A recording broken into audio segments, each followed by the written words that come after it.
Okay, fine. Okay, fine. Right, so we're now streaming, by the way. The first thing that it said. Okay, fine. Welcome again, guys, to the Betarians podcast. That was one hell of an intro. Here we go. Today we're actually going to be talking about another one of the powers that I personally think is probably one of the most interesting ones because that it's also one of the most boring ones. Power negation or power nullification, however you want to talk about it. Although there is actually a distinct difference. Did you guys know about this? No, but do enlighten us. Well, Alex and Sam, who are my current guests today. Hello, everybody! We forgot to introduce ourselves. No, we are also people. We're trying to streamline it. So it's a lot easier. Here we go. So, the difference between power nullification and power negation are nullification actually stops a person from using their powers. Negation actually neutralizes powers or something that comes from a power.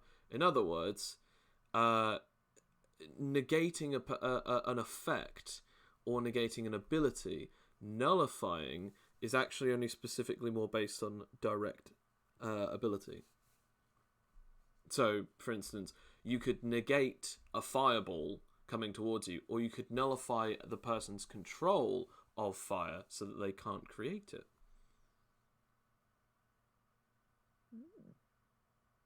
Anyway, as I just now quickly look up the difference between nullification and nullification and negation, as I'm pretty sure I got that right, I'm going to pass on to the examples. So Sam and Alex, what are your examples for characters that have power negation or power nullification? Well, Can I give mine first, considering mine's the most kind of boring? I wouldn't say that. No, yours I is mean, I know what. Yeah, I know what yours is. I wouldn't say that it's boring. I just think that you're the Marvel boy, so you're comic book man. So. I mean, no offense, yours needs background because yours sounds much more awesome than my character is. No shit, no. Anyway, continue with the instead of the build up, go for it. Okay, my character is from clearly the best X-Men movie, X-Men 3: The Last Stand. The character I chose was Leech, who is, have you seen the film, the wee bald kid he wears white, and he has the power to essentially, if you get within like a radius of him, your powers just stop working, or like in the case of Beast, actually retract into yourself, because as we saw, Beast, he's got the blue skin and the fur, and he's more bestial, is the name.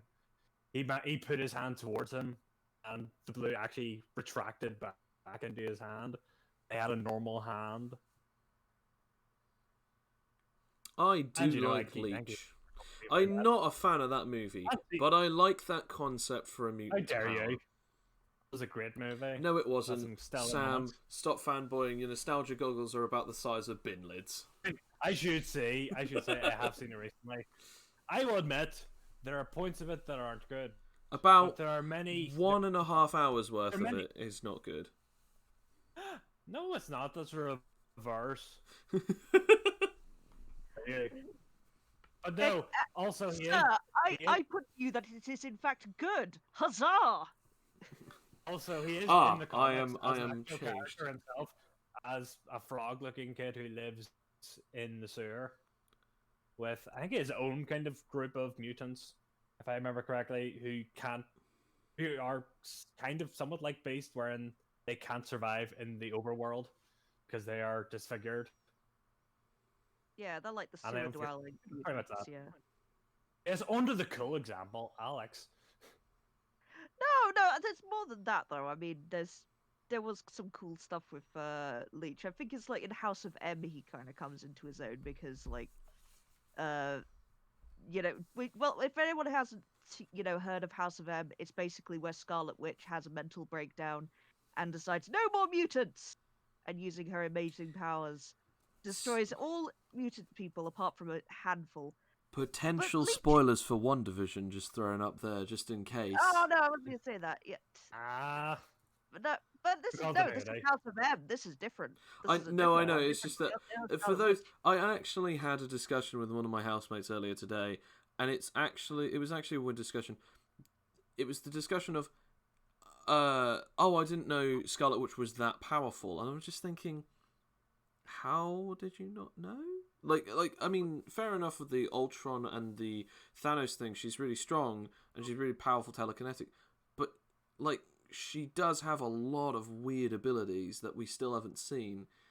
Her having all of these powers, plus she does get her powers from a Infinity Stone. She's one of the first ever sentient life to be affected by an Infinity Stone without being blown up. So that's in the MCU anyway, but obviously we know from the comics. Yeah, that in the MCU, that's how she gets her powers. Sorry, continue with your explanation, Alex. Yeah, I just think I think there is a point where pretty much everyone except a handful of mutants, we don't really know why, Wolverine, Angel, and stuff, etc. Still keep their powers, but Leech is not affected by this incredible power that Wanda has. Essentially, Wanda, it basically just completely erases a huge part of the entire world from reality. It's And all Leech of is all of reality's mutants are removed, except from 1% of the entire universe's mutants are no longer mutants. Thanos, Wolverine, Storm, Leech, and a couple of others. I think Thanos is a mutant. I think he's just an alien. No, he is. He's actually a mutant of Titans. He's the only X gene mutant of his own species, because they actually state when he first is born, he looks nothing like the rest of his own species. Anyway, Alex, try to stop interrupting you. Yes, right, sorry well, about that. Negate, nullify. Anyway, I'm nullifying both of you to shut up. Yeah, basically Leech isn't affected by this.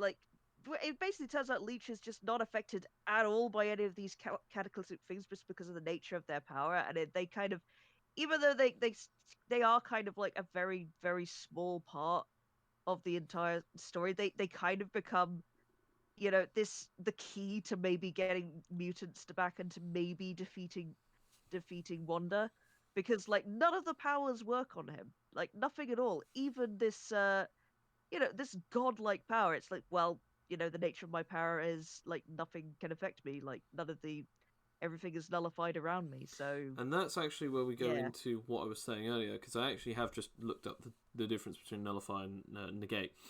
Nullify is to make so in the terms of legal anyway, is to make something legally invalid.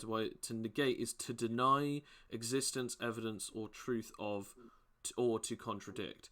So that is exactly it. Technically Leech has both powers, because upon tactile contact he nullifies a person's abilities by having it that they just their powers don't work, but he also can negate them from actually having powers whilst they're in contact, meaning that it's almost like as if their powers don't exist. As you said with Beast, his hand turns into a normal human's hand. It's no longer blue and no longer furry. So it's that exact thing of, that is the difference in the terms of powers. Is negation is basically removing the possibility of the power even existing. Nullifying is just stopping the power from working. And I wouldn't say that it's a boring power, to be honest. I take issue with that because, well, let's be honest, Leech I've heard has that a lot. I take issue with it as well. Yeah, I mean, Leech, has far-reaching consequences, not just in the comics, but in the movie itself. It's Rogue actually gets better. Once it's actually, I mean, the problem is, people are kind of forcing, Leech's powers on everyone because, they want to eradicate all mutants, which isn't cool. But what? Something being forced upon each other based on dire quances and actual transgressionalisms towards prejudice? I don't think that's ever going to happen ever. That's unrealistic in my movie. At the very least, it does raise a moral question in the movie if there is people who should be forced to take it, like Magneto. Because he is super uber powerful and has killed thousands by now. That's one of the main things of the movie, Joe, and that's why it's a great movie. No. No, but and also like that is the whole thing. It's more consequence of Rogue. Like people who like are hurt by their powers. Like Rogue can actually touch people again and be normal. And yeah, it's like that's the whole thing. Yeah, but it's your heritage. It's like yeah, but my heritage, is bad for me and bad for everyone else around me, and I could just be used as a weapon. I mean, Everyone else. So there is a character similar to that in one of the comics. I can't remember its name, but it is an X-Men one where there's a character called Matthew Malloy. He's the most powerful mutant because he can literally bend and manipulate all of the fabrics of the reality that he's in. To the point of which that they actually used Cerebro to sense it, and they said, okay, so the Phoenix Force was a massive power boost in any mutants, to the point of which that they were huge, like blips. When they actually saw Matthew Malloy when he started awakening his powers again, they actually saw that he even just with him just walking around normally, not using his powers at all, his light still dwarfed almost the entire planet in the terms of his light signature from his mutant power. He had resurrective abilities, reality manipulation, pure atomization, destruction, 1.2 Omega level mutants with telepathy tried to shut him down from miles away, and he then connected through their telepathy and basically made them snap their necks and have brain aneurysms at the same time. They nuked him and he came back, but also he teleported whilst resurrecting. So he was theoretically dead, and he teleported to the X-Men mansion whilst his body was still being repaired. So theoretically, he was completely immortal. The only way that they could defeat him was making him unborn through time travel, which sadly was the lazy way of how they defeated him, which was the MacGuffin. But it was that thing of that character, they had to unmake him theoretically, or practically. They had to unmake him to do that. So yeah, I do say, yeah, that was a decent premise of that movie. Too bad the movie sucked. I mean, it was great. that's just like your opinion, man. Yes. We're not going to talk Yeah. about opinions because Star Wars and Korra. Yeah. So anyway, Anyway, what's yeah, your they're both great. what's your nullification? What's your nullification character? Oh, this is my one. This is my one. We'll stop trying to give other examples now. Yeah, I'll Alex. give it. Yeah, this is what that's the thing. I'm channeling Alfie's ghost by doing this because it is a Warhammer 40k one, and I only heard about them recently just for the research on this podcast, but they're so cool. Khan the Betrayer, who it's just one of his many powers actually. He's well, his character is that he is like an absolute bloodlust brute. He is just like he's even considered like unfair and just really sort of terrible just by all of the things he's done by worshipping the blood gods. And this is just one of his many powers, and it's considered like in the lore to be an incredibly unfair power, that it's like it's a cursed ability where it comes from the blessing of Korn. We no relation. Korn, I think it's say, yeah. And it basically has the ability to drain and negate the effects of warp sorcery, and they're considered honorless tactics by the blood god, simply because he can just like slice into you, and also his weapons are imbued with the power of nullification as well, just so you know.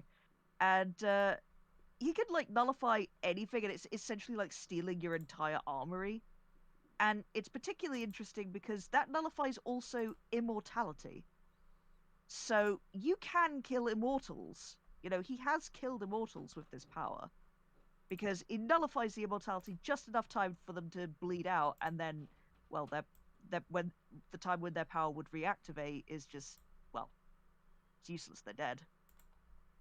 And yeah, that they look they look like a brick shithouse covered in skulls. Just so that like I hope that people can actually see this, but I've just actually posted it, like put it up on the screen here. It's just Khan.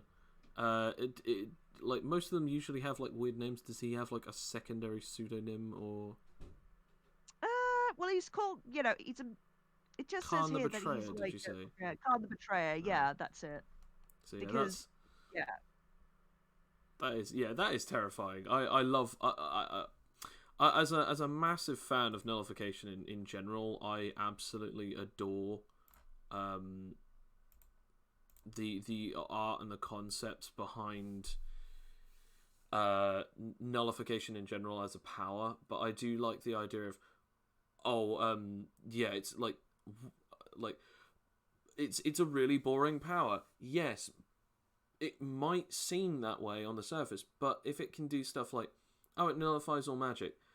Oh, well, the only way that this thing can be immortal is through magic. Cool, so I just nullify your immortality. What? Or, oh, yeah, this item is made invulnerable because of magic. The sword of, like, Damocles. Well, cool, the second that this weapon touches it, it can break just like a normal weapon can. And it's so interesting to me that nullification can be used in so many different ways. And yeah, it does seem like turning something off or on, but honestly, I mean that's partly why he's called the Betrayer, because like, even by the standards of the law, they say like, no, you can't do that. No, we have immortality. You can't do that. That's cheating. But it's not cheating. It's like it's the power. It's like well, it is. it's kind of cheating, but that's the best part. It doesn't matter. Yeah. Well, you're dead. There are, So there is no honor in win or lose. You win or you lose. I mean, I like that because it's like, yeah, I mean, we've been saying it before, but like we're having difficulty coming up with examples, but that's like a really cool, example. Not just because like, it is just a very handy ability to be able to turn off other people's powers that, including godlike beings, that you're just like they're nothing compared to you with your big heavy axe. Like, what will win, a giant god, immortal god, or this boy with an axe? It's gonna be this boy with an axe. And yeah, it just seems like incredibly humbling and also sort of, just anticlimactic in a very funny way. Where you just like have all this bit of like the scariest things, and it's like, right, okay, I'll just turn that off. I'll just type in this cheat code I've just muted myself. and I'll mince you. Streaming. Yeah. Damn Just you. stream. Joe? Joe, you muted. I think Joe is gone. We've nullified Joe. What have we done? Oh my god! I knew I shouldn't have typed in that cheat code. But no, it's a cool character. It is. To be It's honest, like, I mean, it's not my forte. Warhammer. I do kind of wish that Alfie was here a little bit because he'd probably have like an entire source book of lore. But it's like, he's yeah. quietly spinning in his grave right now. The fact that you just did what he would give 5 minutes for, you've given about 2.5. Well, yeah, it's just because that's as best as I can do. Because, like, to be honest, for the page that we have here, we'd probably be here for days on his lore. And Turns out it's his like, name's oh, actually pronounced Karn. or Kevin. His name is actually Kevin the Betrayer. I've just pronounced it all wrong. Kevin McAllister, the great betrayer. I mean, to be No, honest, like Kevin great betrayer. McAllister must have nullification powers, to be perfectly honest, because, like, he manages to like thwart, adult people with just some paint cans. So he must be imbuing his power so that they could, so they nullify their common sense, and they just do flips as they go tumbling down the stairs. I mean, that's the real power I want to talk about. Depowering common sense. Yeah, that would. Unfortunately, I've been afflicted with that for most of my life. It's not funny. I mean, if nothing else, people have learned an important lesson today because of this podcast. Yes. Oh, hello. Oh, Joe's typing. Joe's typing. Oh. Come on, Joe. Joe. You Hey, type. sorry, Joe, hello. no, sorry. One of my roommates came in. They were asking something about the house. Oh, it's fine. We were just Literally talking about, the worst timing to ask me about anything, but you know how it is.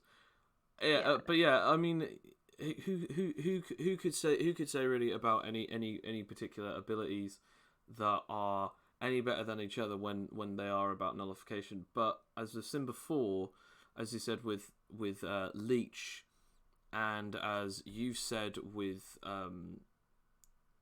Khan. Did you say Khan the name was Betrayer? I think. Khan the Betrayer? Well, this is the thing. Like, you have two different very very interesting sort of characters that I guess you could say they have. I'm trying to think of the best way to explain it. They have a sort of interesting way that you can use nullification, because one, for instance, Leech has a superpower that, when nullifying a certain person's ability, can also basically negate their physiological traits, almost entirely erasing them. And then you have Khan, who has literally the magical aspect. So instead of physical mutation, it's just anything to do with magic. It can be entirely nullified. So it is that thing of, you have two different things here. But for my character, which I think everyone's sort of seeing this coming, considering all of the previous ones that I do, which I'll show up now on the board, on the screen, is here we go. Basically, the character known as Eraserhead from My Hero Academia. Take a drink, everybody. I'm doing it. Knew it. So he only has one power. His power is Erasure, or Eraser, however you want to pronounce it. His power literally means whenever he stares at someone using his quirk or his superpower, his eyes glow and his hair flicks up. During that time, whilst he's looking at anyone, all of their powers cannot be activated. Their powers don't work. Now, there's two downsides to this ability. Number one is blinking. Every time that he blinks, his quirk ends. Like, his power just deactivates. And number two, he has to be looking at the actual person's physical body. If they're covered in something, his power doesn't work on them. If they are inside of something, say for instance inside of a wall, because one person actually has a quirk where he can manipulate stuff whilst he's inside of it, then he can't see them, so therefore he can't use his quirk on them. And the other downside to this quirk, which is not actually really fully explained until like stupidly late on in the series, but there's these quirks called heteromorphic types, which are similar to mutants who have physical traits based on their powers, or just physical mutations that might have something connected to it, or might not have something connected to it.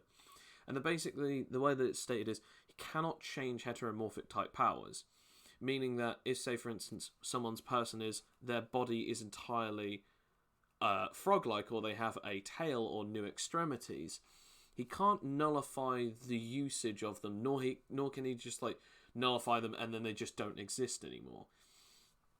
But what he can do is, if that quirk or that ability is a function or an aspect that they have to use their like, because in the show, they actually say that it's a specific mutation called plus alpha or something, where it's basically this genome that, when it's being used similar to like a nervous system, he can directly cancel out the waves that connect through those nerves, meaning that like a tail would become paralyzed temporarily, or a person who has a frog-like quirk who can camouflage or jump really high, they then neutralize those abilities.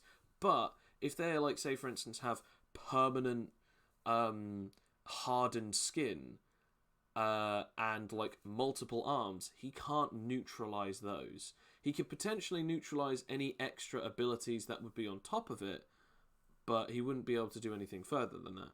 So his quirk has a bunch of interesting downsides, but it is just literally nullification.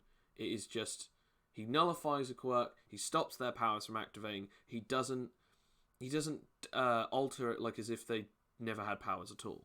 So although it is kind of interesting, it is a little different, because it's the first time that we've actually seen a nullification power that is literally not based on touch or proximity. It's based on if they stare at you. He usually wears goggles, so people can't see what he's looking at, but also so that he then doesn't have to deal with like wind force and stuff like that hitting his eyes. But I don't know, like that's just sort of going into like the next part of this discussion, which is, what do you guys think on like nullification? Like in the terms of nullification, we've seen how it works before, many times before. Whether it's through proximity, through touch, through sight, or maybe even through just physiological benefit, meaning that they're just immune to powers. Like touching this person doesn't affect them through any of their powers or whatever. But we've seen different ways of how they can function. But personally, moving away from the characters more now, because again, you know, like our main sort of concern usually for these discussions are actually talking about the powers themselves. What would you say is an interesting look or turn upon that power? Either coming up with something just randomly now, or something that you've seen before that you think could be adapted to nullification. Either a power that can be added with it, or a secondary function that could make it more interesting. You know, I kind of like Sam's idea of common sense nullification. You know, that's just like sort of like an extension of telepathy or anything. I guess like nullifying, you know, someone's entire personality just for a brief time, so they act out of character. Kind of like the gas from Cabin in the Woods, which like, you know, makes you behave like a stereotype, so that you know you can get yourself into danger a bit more. Like if you're Also, blonde, spoiler it for turns Cabin you in the into Woods. like a really dumb blonde. Oh, sorry. Yeah, I mean it's been out for years. Come on. Oh man, I'm just ruining everyone's day today. Peeing on I'm so everyone's sorry. cornflakes. Just ugh. Anyway, yeah. So you say common sense nullification that Sam brought Yeah, up. I like that idea. I like that idea. Yeah, I mean that would. I mean that could definitely be interesting. Mechanically, it'd probably lower your wisdom by a lot, Okay. because then you no longer have the power of common sense. I mean, like, say for instance, for you, Sam, in your opinion, what do you think would be an interesting power to add to nullification? Well, nullification. Or negation? Right, no, Other. nullification, negation's never really been my kind of cup of tea. It's always been a bit too. Oh no, he's one of the mainies. He doesn't like it. He thinks it's boring. I should say it's only really interesting if it's for in some kind of story reasons, not so much a power as in, you know, X-Men 3 Last Stand, or even Alex's suggestion of Corn the Betrayer, where it's, you know, just a plot point thing that, oh yes, now you can kill as a way to kill things. As a power in of itself, it's not really that interesting, because it's just like, oh, I can make people normal now. Yeah. It's pretty much if you had a power with it, so you just like super strength, for example, someone Cap goes close to you like, I will defeat you. You won't. You are no longer powered, and I will punch you in the face and kill you instantly. Well, this is why that's why I disagree that it's like a boring power, because that's why Khan's so good, because like he got this power and you know he's got like, you know, a great amount of strength and everything, but he doesn't really need anything. He can just like nullify you, and because he's jacked, he can just punch you into the ground, and like that's all he needs. That's literally all he needs to like defeat gods. Just like, well, I'll just turn off the off switch and kick you in the shins. I mean, who hasn't thought meleeing something in the legs wouldn't kill them? So, okay, so I mean, I'm going to throw out one here, considering that we've talked quite a lot about different powers before. We've talked about super strength, biological manipulation, elemental mimicry. We've talked about copying. I'm actually going to say for nullification, I think a power that goes really well, and I'm going to throw down two here. First one is elemental mimicry. Being able to turn yourself into into an intangible element, and then having it that like, not only is it very difficult for you to fight me, but I can now neutralize, negate, or even like completely nullify powers. Meaning that either I can negate their effects on me, or I can at least stop you from using yours.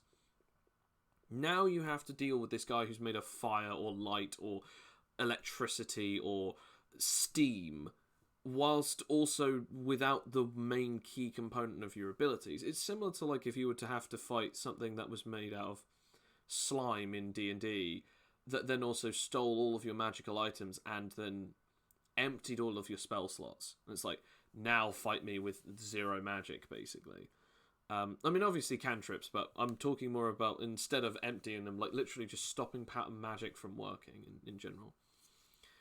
Which we'll actually get onto like their uses in D&D and tabletops in a bit, but that's one. The other one that I'd say, only because I'm so proud of this one, and I know that the two of you are going to hate me for using this example, but Captain Naze from the HC's campaign that I did a while back.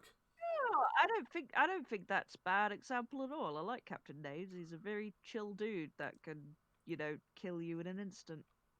A guy who has copying and nullification, and this is why I've done it. Haha, puppeteered the two episodes next to each other. Because Naze had the ability of copying, favoritism, just like Cover, and he also had the power of nullify physiology. Basically, powers that were generated and then directed out from, as in other words, they could not exist without the user, or without the user of a power.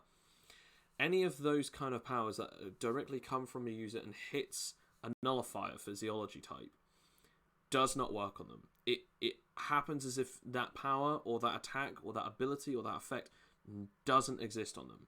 So say, for instance, a pyro or an electrokinetic can generate fire because of their powers. If they generate fire and blast it, or generate lightning and blast it at them, it hits their body and does nothing. Kind of almost like there's on their skin a field of just null. It just, nope, doesn't exist. Telepathy doesn't work against them. Tactile, no-nos. If you touch this person, your powers don't work. And also it acts as if your powers don't exist.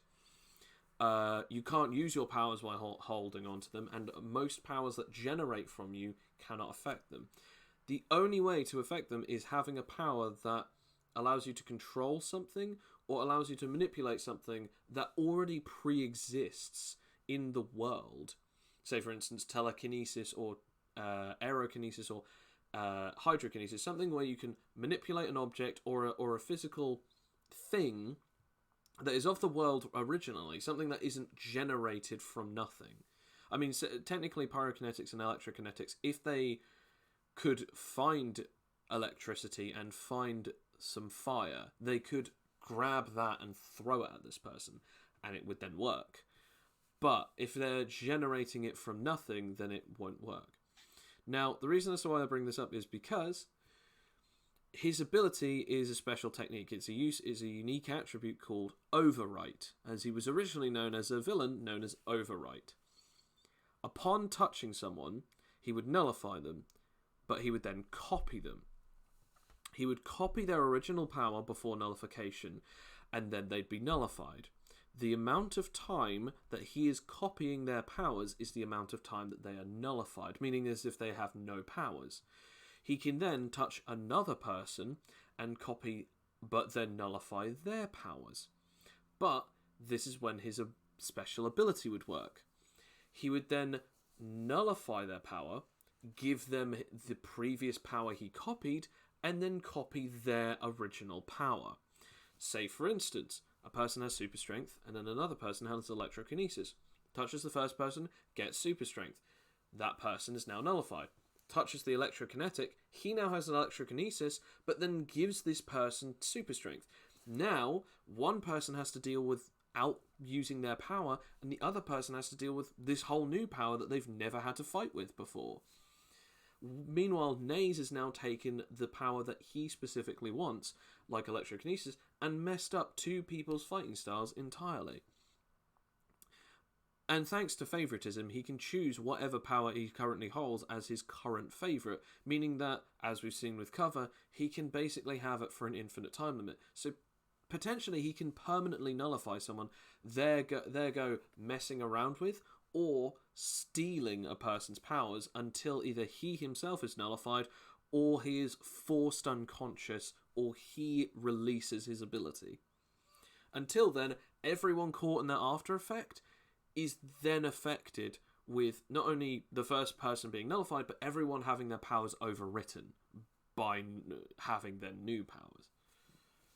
So that is my favourite variation of it. Fair enough, that is the one that I've made, but I jeez, everyone's gonna hate this episode.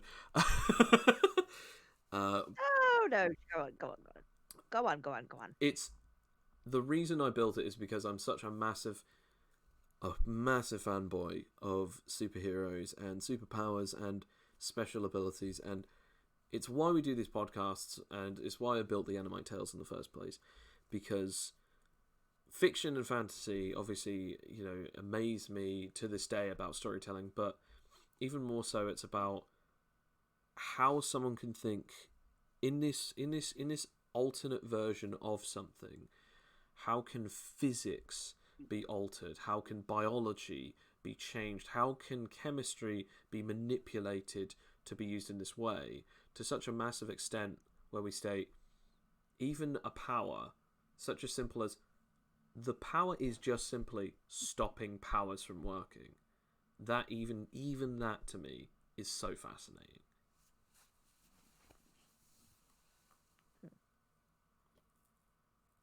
Stunned silence. Either that or completely bored to the point of which you can't speak. We've been negated, by your incredible power. You're too powerful. Too powerful, Joe. Too powerful? I mean, I agree with you. I mean, there needs to be more negation and nullification power users, to be honest, because I think it is that's why I struggle to find a lot of ones. I really do like Leech. I mean, I disagree wholeheartedly that it's a boring power. I think it's just something people assume because it's sort of kind of a MacGuffin power. I think that it's in a weird way. It's because its applications can be just used to it's entirely screw up a story.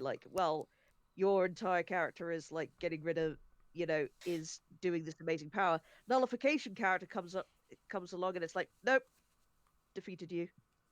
There's just a lack of imagination there, and I think that's sad. There's a very short-sightedness to people. I mean, obviously it Are can. you saying you're short-sighted, Alex? What? I mean, Sam, you did say that flight was a boring power, and I never said. I mean, no, sorry. Hang on a second. You said it was a bad power, and then I used all 10 levels of it to make the most. I never said flight was a bad power. You did actually say that. You said this. Okay, so for the viewers, for the viewers at home, Sam was originally supposed to be a DM, and me, Alex, and a couple of others, we were trying to playtest in his campaign. I built a character, and he said was too overpowered, and I said, "Well, I've only got a short list of powers that we haven't touched on yet." And Sam just went, "Yeah, just pick flight because it's obviously going to be crap." That's the exact wording that you used. No, it's not. You're paraphrasing. No, I'm not paraphrasing. I'll tell you why. Because I wrote that down and I sent it to my brother as a quote. And I've still got the quote. I still have it, and I still also have the screen capture of when I sent it to him. But it was that moment that you said that, and that made me go, no, I'm gonna build flight in this particular way, because we've got so many different ways that flight can be used. It can be used obviously for speed. It can be used for neutralizing gravity, manipulation of the person, etc., etc. There's so many different ways that you can use it, Which again we'll get into another time at some point. But it was that thing of I explain my point as to why I said that. it's that At the very least, why. it's that thing of I definitely believe that Sam, in the terms of powers, you are definitely very short-sighted. You can only see the main way that it's used. You can't see the other applications of it. And that's not The reason I necessarily said flight was that there are other powers that grant you the ability to fly in this game. yes. However, none of Grant you them other grant you abilities. such a ridiculous ability with it. Like, there's a limit as to how far you can go with flight. Say, for instance, being a bird or a wasp. But if you actually have the power of flight, because it's yeah. the only power, you have to focus on it. I mean, obviously we're getting a bit off track here, but Yeah. Oh, right. but Yeah. with the argument of with the And you unsightful. did say that, but with the short-sightedness of you in tow, I still think that that's not necessarily a bad thing, because it makes you strive to see how things can be bent backwards. As a playtester, that makes you go, I wonder if I could push it this way instead, rather than going, well, I'm supposed to be using a slingshot like this. What if I actually just put a bullet in its casing in it, and then when I open the slingshot, it then fires off. If it hits something, maybe the pressure will then maybe shoot the bullet into the target as it then explodes in its casing. Like, that's the kind of weird and wacky stuff that you've come up with. I mean, obviously not that exactly, but you have come up with stuff where it's like, how can I stack on these two weird functions to make them work? Because it is a side effect of your short-sightedness. If you see a power only as its face value, and therefore you're just like, how do I stack on something to make this better? So I wouldn't say that it's necessarily a bad thing, but it is definitely a thing. I mean, I don't see powers just for what they are. I have seen powers, variations of powers. I think it's more of imagination. Telekinesis, I've dramatically changed for the characters I've used it in. I mean, yeah, but that's because you and I collabed on how its mechanics worked. No, I don't mean that, but like, the first time I used telekinesis. Yes, yeah, fair enough. Whenever I attempted to make the great anime character from Tanya, the Saga of Evil. But you were an anomaly, so you did use another power, so I'm going to have to say, Yeah. nullified! Argument nullified. I mean, I should say only for firing. The rest of the powers were strictly just telekinesis. Yes, but you did have allowing it. you did have to use another power I'm with it, nullified. so face value. As for the usage of nullification, I'm actually going to go into this topic now, which is actually then counterintuitive to what we've just said. It is a very boring power, in a few different senses. Not in the terms of boring is the worst word for it. It is a very basic power, or at least it's very MacGuffin-y, as you said. It's, oh no, there's a really big powerhouse. How are we going to stop it? Nullified. Or especially in the balance of our game, we have actually had to state that just stating, because you can actually, with certain abilities, you can actually make weaknesses. We've had to actually say, just stating another power is not a weakness. Elemental damage is a weakness type, but having it that you say, this one power is my greatest weakness because of this, that, and the other, we had to state that that's not the way that it can work, because one power, power nullification is the only power of its type, because it is only one power. But we had to say that the whole point of power nullification is every power's weakness, because it is literally it's the idea of the weakness of mortality is death, the weakness of life is death, because if you kill it, it's no longer alive. And it's the same with, the weakness of having an on-on-off switch is that it could be turned off. and then it's no longer turned on, and the weakness to being turned on is having the ability to be turned off. And it's the exact same thing with power nullification. The weakness of a power is, oh, what if it just didn't exist anymore? Or what if it wasn't able to be active? And that's exactly why we said that power nullification is not a justifiable means for weakness.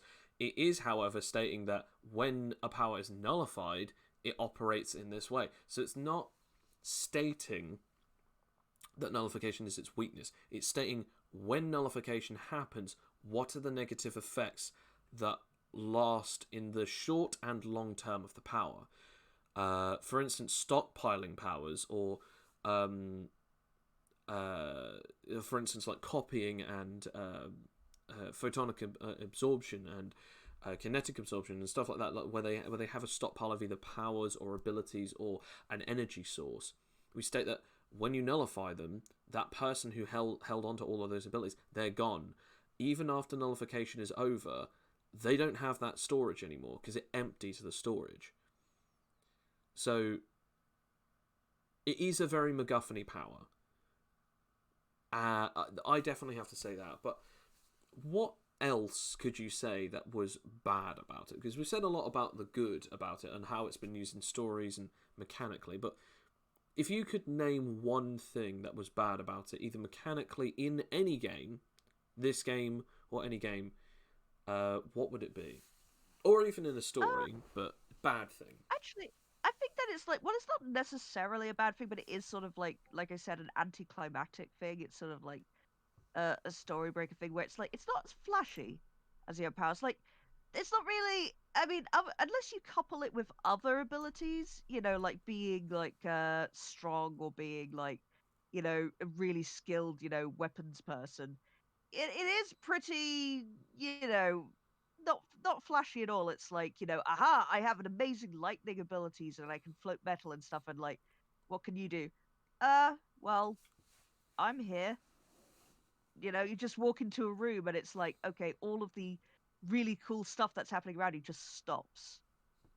And that's not exactly entertaining to watch. I mean, you have to be a bit creative into like how to get the drama back. I mean, it's more sort of like again, it's not necessarily bad because hey, it gets the job done.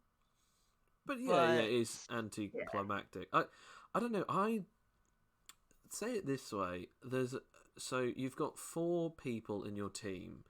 All three of the other members have some kind of ability, like turning into fire, generating electricity, super speed and super strength. And it's like, yeah, we have these really flashy, cool, overly usable powers that can devastate an entire area.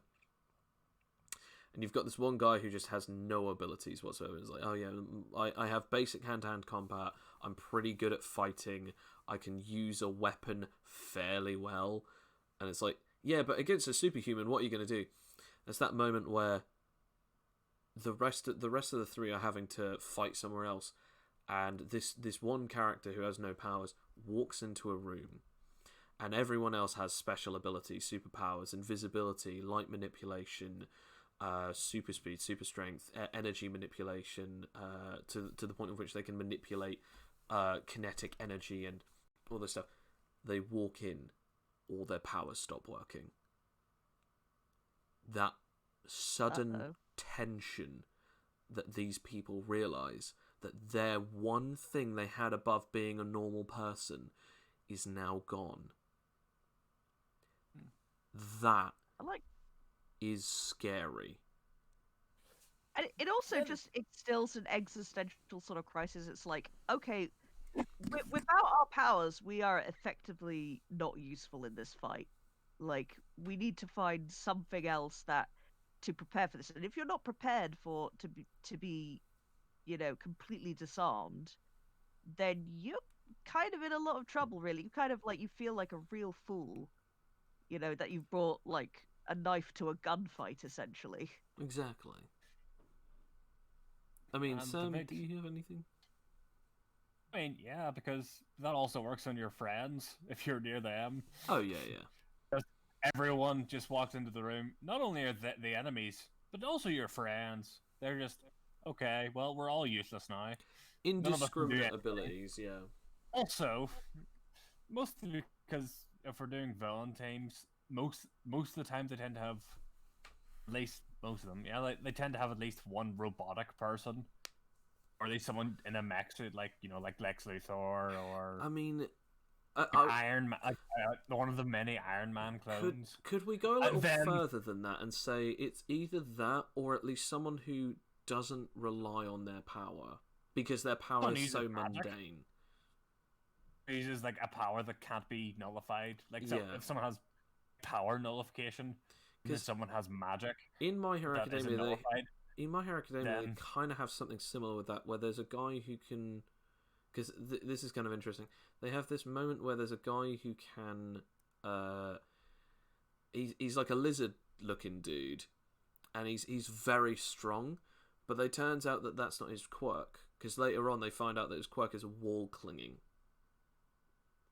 and they state that unless if in a situation that he'd be clinging to a wall, he cannot be nullified because it's his entire body is gecko-like, but he's built up his strength and speed through training. And it's that thing of that's not his power. He's just trained himself to be that good. So nullification doesn't work against him. I mean, obviously, yeah. Every now and again there'll be a character like, as you said, magic or robotic, where powers don't work on them. And yeah, nullification cannot work against a certain thing. Like as we've seen with Khan the Betrayer, his things work on powers. Theoretically, it could be the opposite for mutations and physiological traits that are considered superpowers. But as we've seen with... I was going to actually mention one of the character I mentioned, Leech. His power only works on mutants. Yes. People who have powers like Spider-Man or Thor or literally everyone that's not got the X gene in them Exactly, is yeah. perfectly fine. Their powers are still fine. So power nullification, it depends on like if it's specialized, so to speak, in one direction. Like in this game, it would only work on people with powers, but you've got willpower. You've got, depending on, I think you got wizard kind of like as we go with Dago in the game, sorcery, any kind of technological upgrades. Pretty much, if you're just good at using a skill, because you could have nullification but have really rubbish stats. I mean, we did have it where the joke of the 8Cs was one day when everyone gets strong enough, there will be one person in the group per. I think it was like per like pirate rulers that everyone could fight, and I think it was that Ronin, the cyborg ninja, who had just cybernetic arms and cybernetic eyes and was a willpower user. It was that thing of he was that thing of like we were all making a joke that he would be the one to kill Naze because Naze is like, oh no, I can't copy or nullify your powers, no! And he wasn't a very good fight. He was capable at martial arts, but there was no way he could beat Ronin because Ronin had augmentations on his arms that would grant him super speed and eventually super dexterity, meaning that his arms movements could be faster than human can physically get to, meaning that he would have the upper hand in that fight.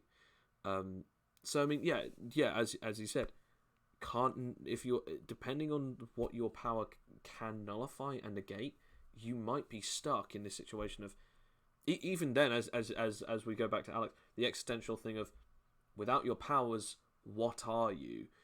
If you've relied too much on your powers, are you useless? And even nullification, if you are in the wrong situation, like Leech, in the middle of a room with only humans and no one relying on powers, screwed is the best way of putting it.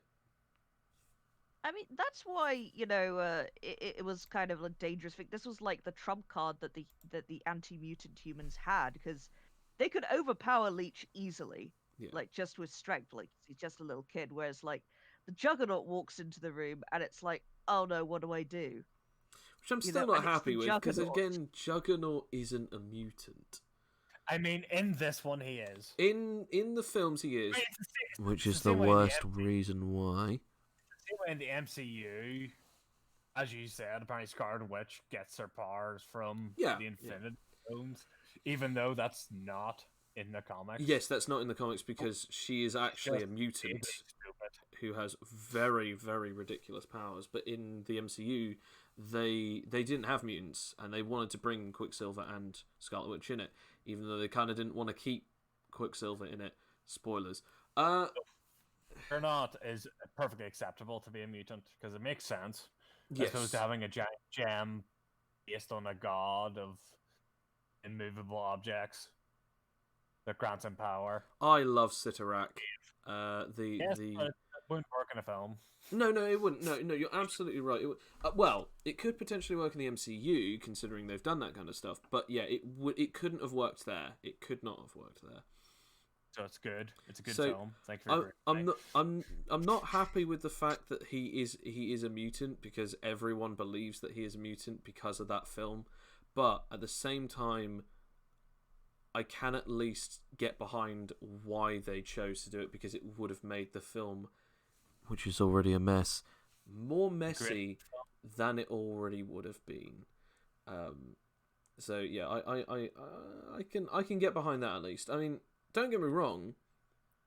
It's actually, no, I was going to say it's my favourite of the first three ones, but no, it's not. The second one is my favourite of the first three.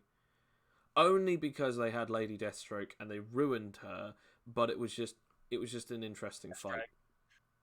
Deathstrike, Yeah, that's it, I not mean, Deathstroke. that's Yes. great. I mean, that's my opinion on the second one too. I think that the second one is probably the best one out of the three. Even if they did do my girl dirty, you know, it's like, yeah, It was an she's there interesting for take. flavor. It was an interesting take. They did ruin her, but it was an interesting take. I'm not denying the second one is the best. I mean, I think the second one has the two team up. It has Magneto teaming up to help save the world, kind of, and also him doing that great scene in Cerebro near the end. I'm just saying that I like X-Men 3 as well. Yeah. X-Men 3. I think it's a good film. And if anyone could take away from this, if you need nullification, maybe nullify maybe someone has nullified Sam's common sense. It's an imperfect film. I will admit that, but it's nonetheless a good film. Penultimate bad. I mean, I will say this though. It did do Jean Grey's Phoenix Force Ultimate Mutant thing better than Dark Phoenix did. Yeah. In retrospect, it's a very good film, though, isn't it? I mean, time is the ultimate healer, and I still haven't healed from the wounds that film created for me, so no. But either way, the last thing that I was actually going to talk about was actually nullification and negation in games. We've seen it in video games a few times where, you know, obviously you can have items and equipment, because obviously nullification, you can get stuff like EMPs, which neutralize and nullify abilities of electric objects in certain situations, like for instance in I'm about to make this reference, Call of Duty and Halo. Or you can actually also have bullets nullifying life. But the main one that we actually see quite often is, say for instance with Portal, it's more of a function of its ability, but they do actually state that like it neutralizes the portal's ability if it cannot find a flat surface or a specific flat surface to place a portal on. But tabletops, I actually wanted to talk about that more than most. I'm going to give you guys a chance to talk about maybe at least one circumstance of nullification. Or would you like more of a discussion on it? I mean, I don't know, really. Because I was going to like... say, counter spells in D&D, you just boop, negate a spell's effect.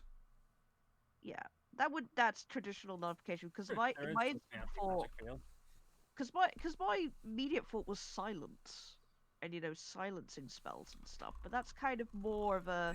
It's not really nullification, I don't think. No, I personally. mean, I would say this though: Vow of Silence in Dark Souls, because that actually does nullify you and anyone within the vicinity of you.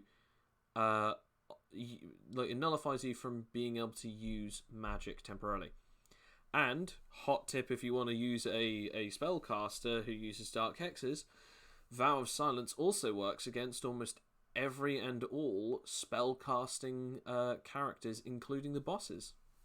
Because I used a cleric build in Dark Souls 3 as one of my challenge runs because I was using heals and spear only run, so I was only using like a sort of a herald run. I got Vow of Silence and I used it against Aldrich, the Devourer of Gods, and his magic did not work that entire fight because I just kept spamming it every time that it came out. Again, this is like why it's considered such a cheap power, because it's sort of like I am the devourer of all. Like shut it, Vow of Silence, and then Put applied it. Yeah, and then just like put him in the head, just hit him in the head. Say, why you hitting yourself? Why you hitting yourself? Why you hitting yourself? Why you hitting yourself? Just punch them with their own arm. Nerd. Yeah, just stuff them in a locker, and it's like, I don't know. That is really cool. I'm not gonna lie. That is just like the best way. It's like just completely nullifying someone with the power of religion, I guess, because it is a virus. That's like, I'm assuming that's like, religious holy type magic. Yeah, in the game it's called Vow of Silence. It's a dark miracle or just a miracle. I can never remember. I'm pretty sure it's a dark miracle. No, actually, no, it is a normal miracle. It's just literally, I think the law states something around about the fact that it's a prayer that you vow to not speak, and when you activate it, it then literally seals off your ability to use any other magics for about, I think, 10 seconds.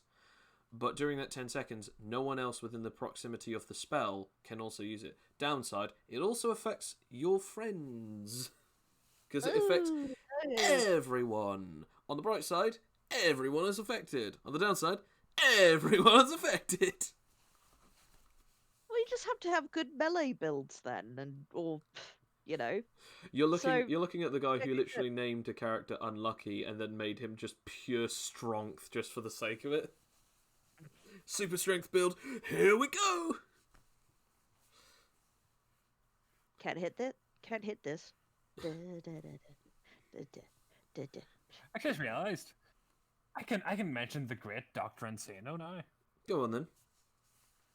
Because he did, in fact, create an anti-magic field generator device. Ooh. What is Which- this from, by the way? So it's from the Great Spoonie. If you can remember that. Nope. It's like Pretty sort of. one.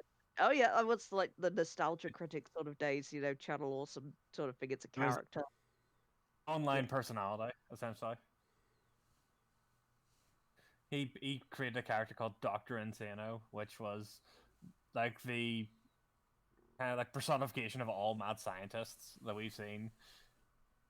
And, like just yells science and can shoot laser beams from his hands and just makes various stupid devices. Can't all like, scientists do that though? I think he made like a gaydar once. Just out of He's joke. got big goggles. He's got big old goggles, and he screams. Swellies. So yeah, so you And, said nullify magic or dead magic? Did you say?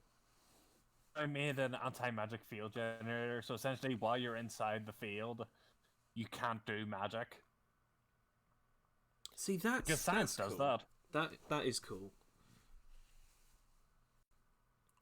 I don't know. I guess to sort of end this topic, this discussion, I'm gonna ask for both of your opinions, because I think you've already heard enough of mine. What are your opinions on nullification in general? Like, say, to be used in a tabletop RPG like D&D, Animate Tales, any particular for the sake of a game purpose, if you were either playing against, playing alongside, or playing as a character who had this ability or an ability to counter, nullify, or negate powers or magic or something, what would your personal opinions be or feelings against or towards it be? I mean, as always, I would say that it has to have a lot of conditions for it as well, so you don't end up like being incredibly OP like right out the gate, like because it is just the weakness of all powers, and if you start off like I mean, if you start what if you start off as just like having this incredible power, but you can only use it like if you're looking directly at them or through tactile contact, or everyone else gets nullified around you as well, or you haven't built up any body strength, so you're still vulnerable even if you have negated everyone else's powers. Like, I would be happy with that. Like, anything else would be like just ridiculously unfair. It would be just like you would be Mr. MacGuffin at Well, that point. You just what would you consider is an unfair ability in this particular subject? I think, like, for example, if you have like no conditions at all and you just like, just by looking at the like having full control over the power, it's like, okay, I've looked at you, and for that amount of time I can like do it like indefinitely, make you nullified. And it's not something that you like not something that requires a high roll, or certain things like you have to be looking directly at them, or like you have to maintain eye contact or something like a razor head, or not be within something like something like that. Without those conditions would be, I think, unfair, because the fight would end just by looking at someone, and like you can just control the fight from then on if it was just an instantaneous power. Yeah. If it was something that required concentration, however, then I think that would be a good trade-off, though, because you are still doing something, you are still activating it and like harnessing it. It's not just like you instantly get it, if that makes any sense. Okay. Sam, what are your opinions on this then? Well, I don't really. I would. I do kind of agree with Alex that does need to be qualifiers for what nullification can do, and do not to be overpowered while you're using it. Yeah. Generally speaking, if it's something like let's say it's not this game, but like D&D or other games like that, usually it has to be like a high level thing. If I'm correct, like anti-magic and counterspell are like 3rd level plus spells, which I a think wizard have 5th, counterspell 6th is. level to learn. 6th level to learn, so that's semi high. Anti-magic field is like really high magic though. I think you made like level 10 or above. I mean, you have to be level 10 or above to learn. Damn. Okay. So I think that's would also be kind of a qualifier, is that you have to be really powerful to do those kind of abilities to nullify. At that point, you're also probably going to be nullifying yourself, which works. Yeah. Okay. I mean, what I'm hearing I'm is short-sighted and don't see powers for what they are. I have no imagination. Nice try, Sam. But I guess then in that case we'll end it with, as always, the overpowered. What you guys see as the overpowered variant of it is either 0 downsides to using it, 0 requirements to use it. In other words, always being able to use it and being able to do anything with it, regardless of what effect is to you. What I'm hearing is a Gemini anomaly is OP. Yeah. And I mean, we knew that. and I mean, that's is. that's it. that's all I have to say on this. I mean, don't get me wrong. If I managed to roll a Gemini anomaly negation character, like, I would not be complaining at all. I'd be like, I'll be arguing, oh no, actually, it is very fair, knowing that it is totally unfair. But because I would be, ridiculously OP and just like, doing lots of fun things with my powers. But it's like, One yeah, day, I know. one day I want to see someone roll a Gemini. I want them to roll a Gemini just because I want to either be the player who stands beside them or the narrator that has to DM them. Because oh my gosh, that'd be awful, and I love the idea of it.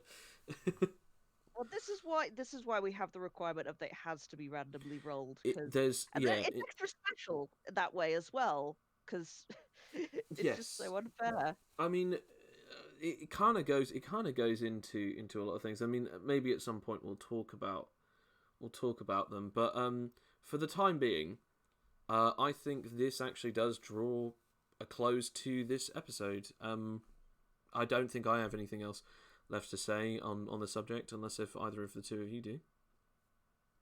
No, we've exhausted all our examples, I think. Yeah. Well, actually, everyone out there, create some more cool power negation, power nullification superpower users, so that we can talk about them more, because that was difficult finding really cool ones. No, So I think yeah. I think their niche is what makes them great. If we have too many of them, if everyone's a nullifier, no one has powers. Ooh, hot take. Hot take.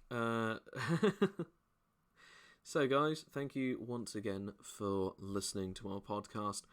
Again, we have had lovely Alex and somewhat simple Sam with us today. Thanks again, the both of you. Obviously, Connor, you better not mention this or I will destroy you. ha ha ha! Somewhat simple Sam, call him that to his face. No, Who lent you KOTOR yesterday? The best Star Wars game. You better realize not to mention this, or else I will. If anyone has any other particular comments or interests that they would like to discuss with us, or even ask us, at us on Twitter. I mean, or specifically at me on Twitter at OnGoerJoe or at Animite Tales, as I'm currently taking on any particular messages or tweets. Call me out if you thought that I missed any particular interesting subjects on nullification, which I highly doubt. But at some point next week, we'll be talking about another subject. And at some point soon, we shall be doing our episodes of Campfire Stories. So if anyone is interested in hearing people talk about their characters in tabletop RPGs, or even just a story from a campaign in tabletop RPGs, then definitely check that out, because we'll be doing those soon. And yeah, as always, thank you very much for joining us, and goodbye. Goodbye. See you in the future. Ciao, ciao. For now.